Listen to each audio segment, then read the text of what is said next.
There have been an awful lot of rumors dropped over the past few weeks about the upcoming M1X line of MacBook computers, or whatever Apple's gonna call them, the new line of M1 computers. Those rumors say they'll be faster, slimmer, have more ports. Basically, you take an M1 MacBook, supercharge it, add in everything that we've been asking for, and in this magical realm, out comes this new M1X line. However, despite whatever the rumors say, a question that I get nonstop, not about just these computers, but about every computer or phone or tablet that comes out is, should I wait for this X new thing or should I buy what's currently on the market? Well, my friends, over the next 2 videos, I hope to answer that from both perspectives.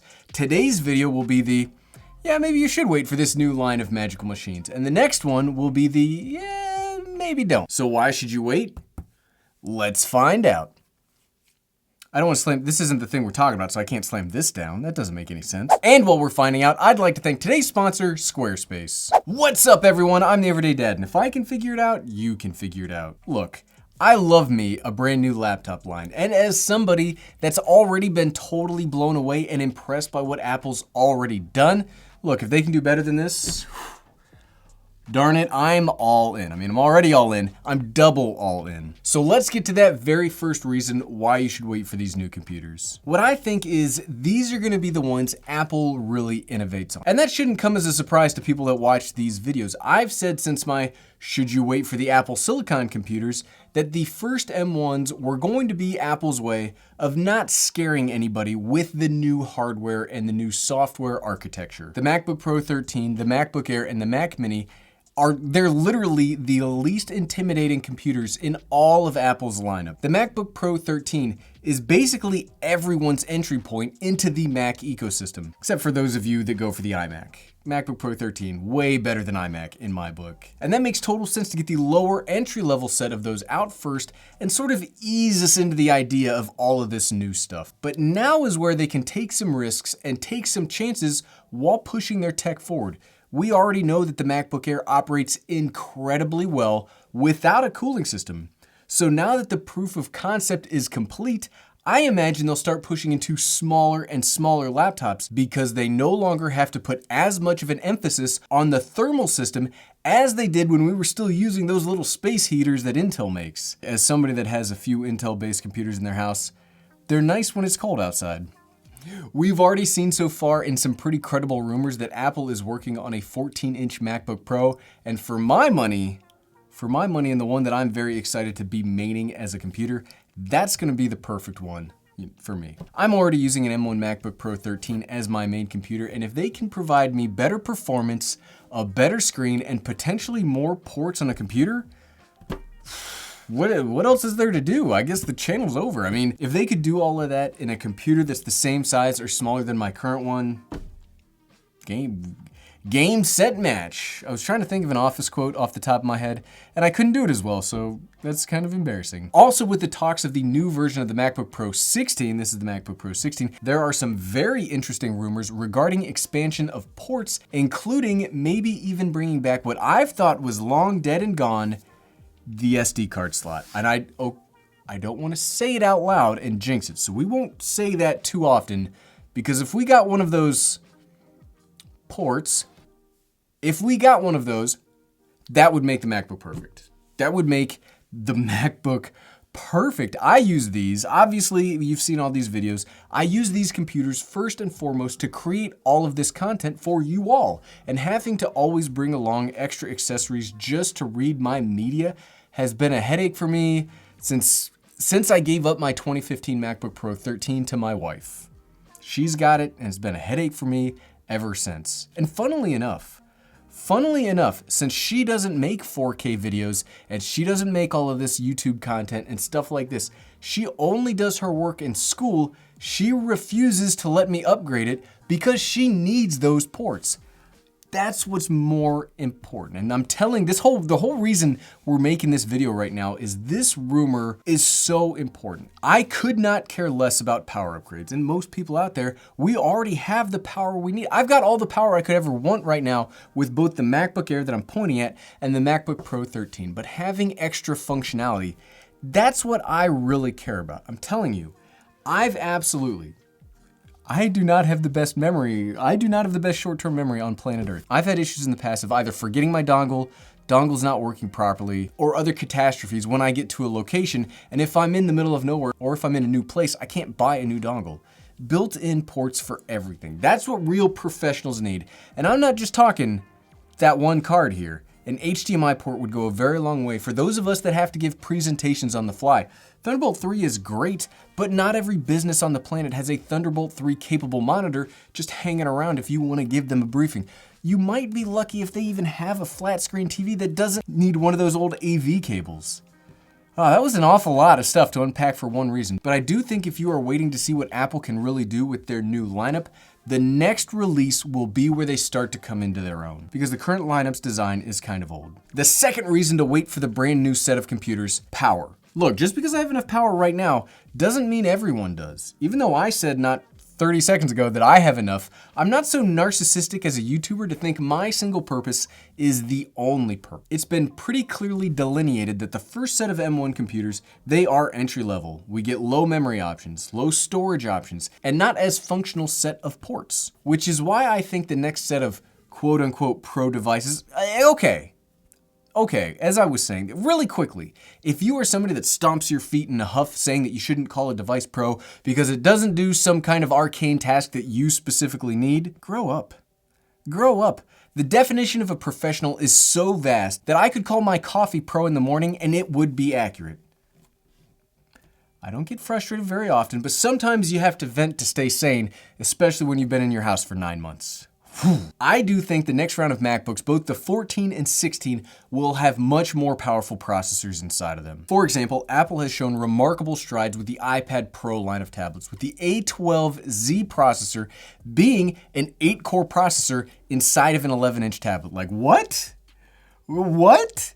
That's some futuristic stuff if I've ever heard it. And that processor is almost a year old, and it's built on an older version of processor fabrication. Seriously, the A12Z was made using 7nm technology, while the M1 line of processors are made using 5nm technology. Sure, it's a whole 2 nanometers, Gary. That's almost nothing. And that doesn't sound like it means much to anybody that doesn't seriously geek out about this stuff. But the lower that nanometer number, the smaller the actual transistors inside of the processors are, so Apple can fit more in less space or fit the same amount in a way smaller space. For example, Intel, one of the current desktop leading CPU manufacturing, their process uses 14nm technology. Sure, some of them are more powerful at certain specific tasks, but it's more in like a brute force sort of way that also has to be seriously thermally managed, which means real big fans on a laptop. Apple using this cutting edge technology for both the chips and the manufacturing process behind it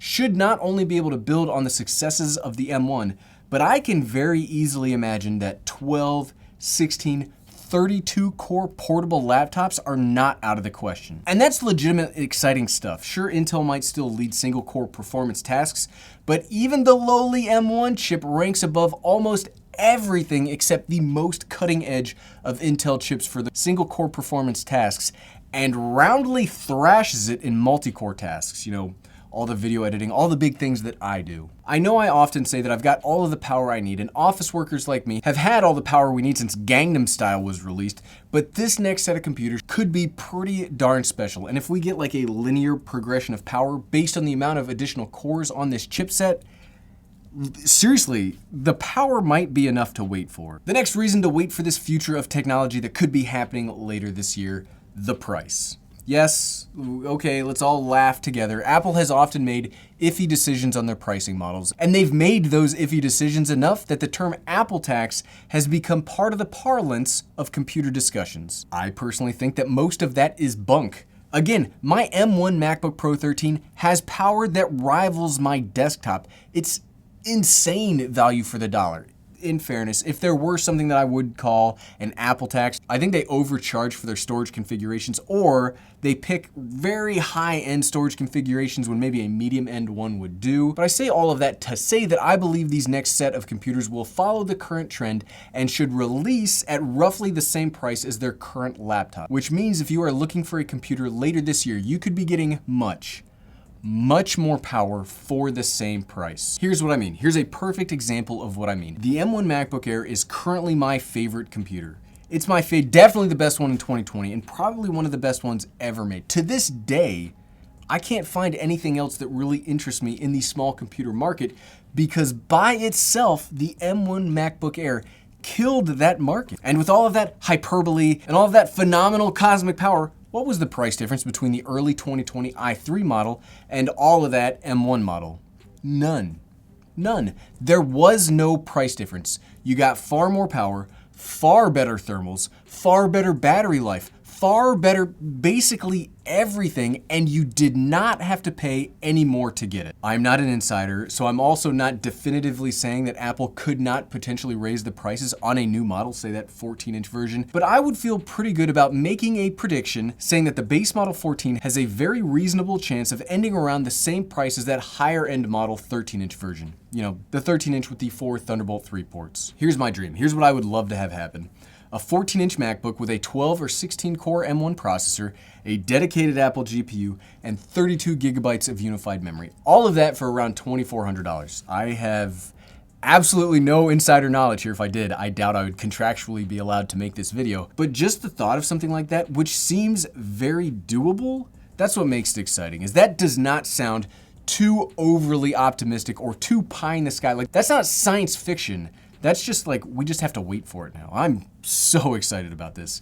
But either way, I do think that Apple has their market segments pretty firmly defined, and they are very smart about designing their products to fit inside of those niches. As a project manager myself, let me say that being able to not only precisely design the product, but also bring that product to market and stick the landing by keeping the same price, that's amazing.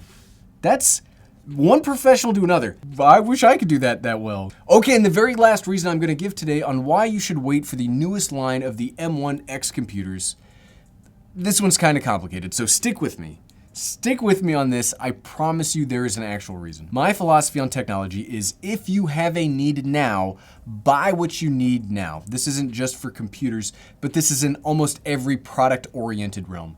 So if you are currently looking to buy a laptop, you probably fall into either one of two categories.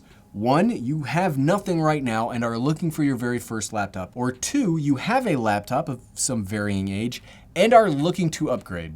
Or I guess there could be a third. There could be a third and you just want to buy everything as soon as it comes out. If you were in that third camp, this video isn't for me, as you've already bought everything. Good, hooray. Keep on keeping on. Okay, back to the other two folks looking to upgrade or buy. If you already have a computer and don't need anything else, problem solved. Problem solved. You don't need to worry about it, and you can more easily ride out and wait for the next round of computers to come out. To the other person that needs something now, wait for the next video in this series because I will be going more in depth on maybe you shouldn't wait. But the main point of why I said this is complicated is I feel that people don't know what their actual needs are. I get that something new comes out and all of us YouTubers start making videos on it, and the fear of missing out can become overwhelming. And because of that, you need to go out and purchase everything. But if you don't have that need right now, you can always wait for something to come out that does meet that need. Now, if you want it, well, I can't do anything for that. If you want it, just go out and get it. That's you're the third person, and you've been hiding out, pretending to be the first person, but you're actually the third person. Define your needs, and if more power, potentially more ports, maybe even a smaller computer are in those lists of needs, then you should absolutely wait for the next round of M1 computers. Whew, after writing that section, I went back to read it because it was confusing to write, but hopefully it made more sense as I was talking. Hopefully it made more sense as I was actually talking. I won't be able to know until I start to edit it. But at the end of the day, so what, right? Look, Apple has certainly made a splash in the low-end computer market, releasing computers that have power rivaling that of much bigger and much more expensive machines. I'm not kidding or fibbing when I say that my very expensive MacBook Pro 16 has been sidelined for the 13-inch MacBook Pro. That's why this is the prop today and not the 13-inch MacBook Pro. And that MacBook Pro cost half of what I spent on this. These M1 computers are for real. They are for real, and I'm very excited to see what the next round of the machines and processors will look like. And to summarize the whole point of this video, I think they are exciting enough that an argument, a very strong argument, could be made to wait for them to come out before buying another computer. But there's also the flip side of that argument that we'll cover next. I like being complicated. Thanks to today's sponsor, Squarespace, you can create your own very beautiful website. Squarespace is the all-in-one platform to build a professional website, online store, or portfolio. It's easy to claim a domain/URL, create a custom site that matches your style, and bring your ideas to life. Head over to squarespace.com for a free trial. And when you're ready to launch, go to squarespace.com/everydaydad to save 10% off your first purchase of a website or domain. And thank you for watching.